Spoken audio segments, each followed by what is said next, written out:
दहेज में ना गाड़ी गले बर एही से जवानी के ना बनता में बर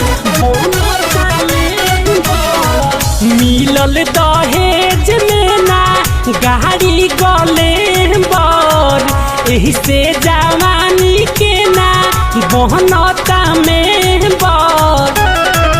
अरे रतिया सुहाग वाली छूछे बीतल पियावा करत नइखे ए भौजी माजाना पाजा में के देत बावे पियावा धरत नइखे।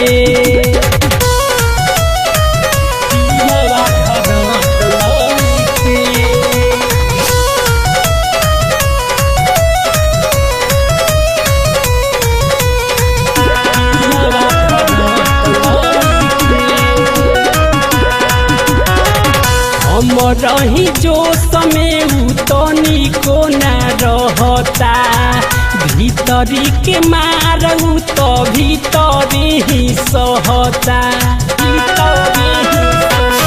भौजी हम रही जो समय उतनी को न रहता भीतरी के मारू तो भीतरी ही सहता नहीं चुमत उठावा के लाली असरे में बीत जाता दिन सारी खाली।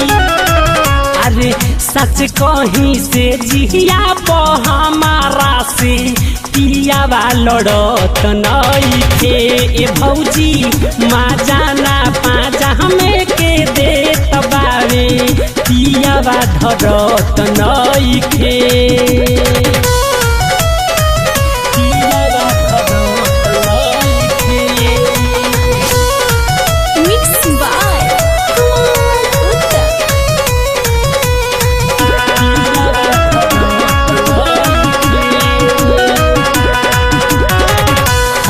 जब सटीले तय लगे हटे दिनवा तो कट जाता रतिया ना कटे।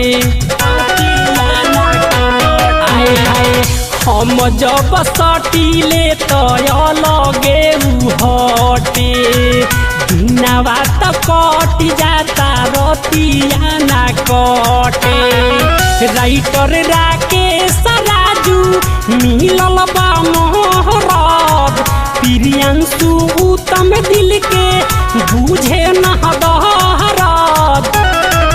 अरे फोरन का राही में ना एको बेरा कबहू परत नइखे ए भौजी माजाना पाजा में के देत बावे पियावा धरत न